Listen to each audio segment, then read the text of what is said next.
Hello everyone, this is Faizan খান।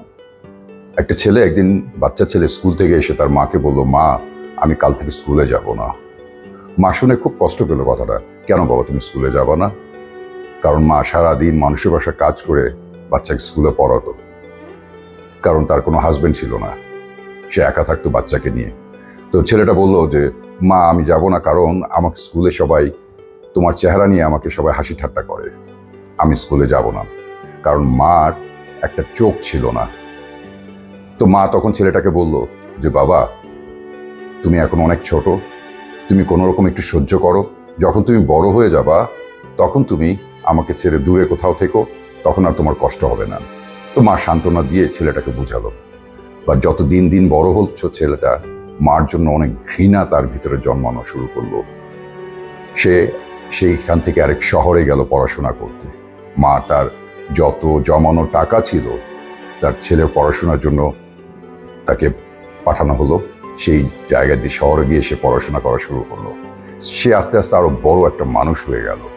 সে ব্যবসা শুরু করলো, পড়াশোনা কমপ্লিট করে সে বড় রিচ ম্যান একটা হয়ে গেল। সে কোনোদিন তার মায়ের খবর কোনোদিন নেয়নি। মা গ্রামে বসে থাকতো একা একা, ছেলের খবর নিত মানুষের কাছ থেকে। মানুষ এসে বলতো সে তো এখন অনেক বড় লোক হয়ে গেছে। মা শুনে হাসতো আর দোয়া দিত ছেলেকে।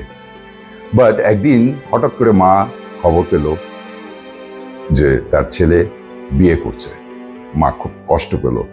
এত বড় করে কষ্ট করে ছেলেকে বড় করলাম, তার এত সুখের দিনে আমি সেখানে নাই।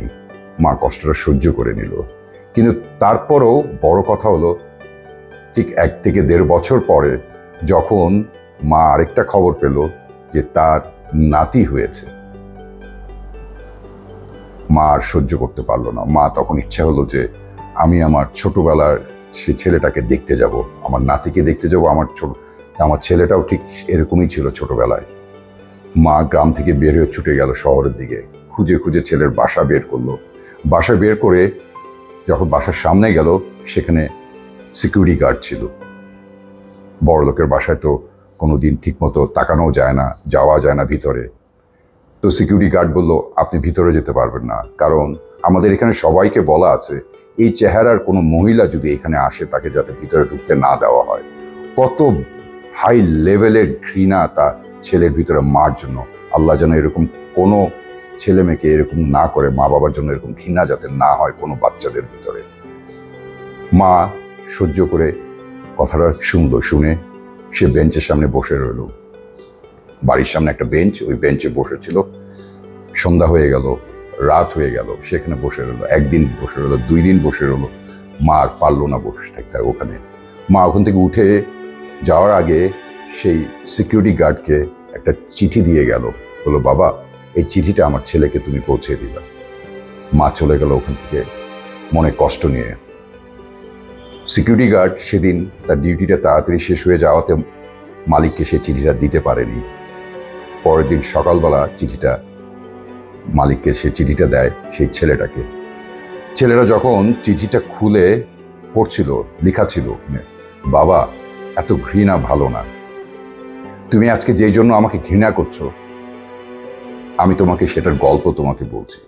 তুমি যখন অনেক ছোট ছিলা, বাচ্চাদের সাথে খেলছিলা, তখন কোনো একটা বাচ্চা তোমাকে পিছন থেকে ধাক্কা দিয়েছিল। তুমি তখন পড়ে গিয়েছিলা।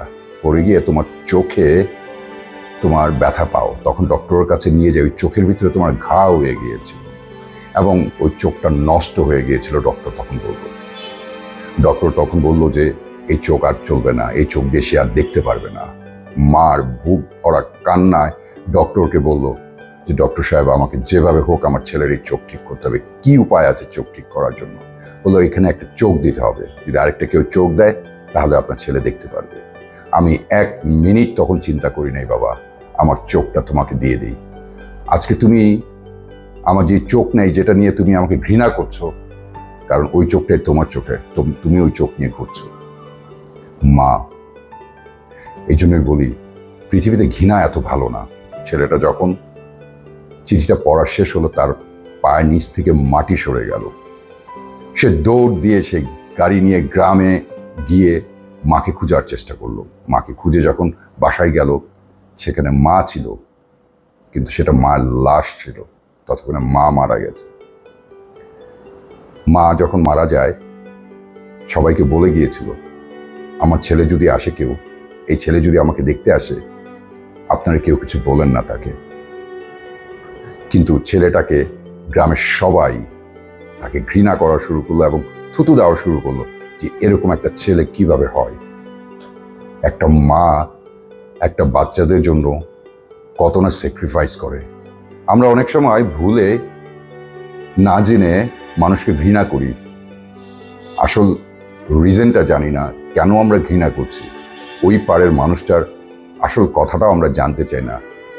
সে একটা ভুল করে ফেলেছে বা সে একটা ভালো কাজ করেছে, সেটাকে আমরা অন্যভাবে নিয়ে সেটাকে আমরা ঘৃণার মতো তৈরি করে ফেলি, আমরা হেট করি।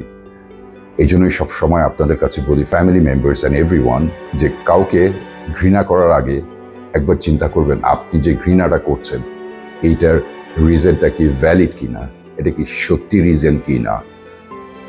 এর আগ ছাড়া আপনারা ঘৃণাটা করেন না, আপনি জেনে নিয়ে আগে ঘৃণা করার আগে। Ladies and gentleman, I want to tell you something. Please আপনারা মা বাবার দিকে খেয়াল রাখবেন। মা এমন একটা জিনিস, এটার কোনো রিপ্লেস হয় না, মার কোনোদিনই রিপ্লেস হয় না। আমি আশা করব আমার এই গল্পটা আপনাদের কাছে ভালো লাগলে আমার ইউটিউব চ্যানেলে সাবস্ক্রাইব করবেন এবং বেশি করে শেয়ার করবেন। ভালো থাকবেন সবাই, টাটা।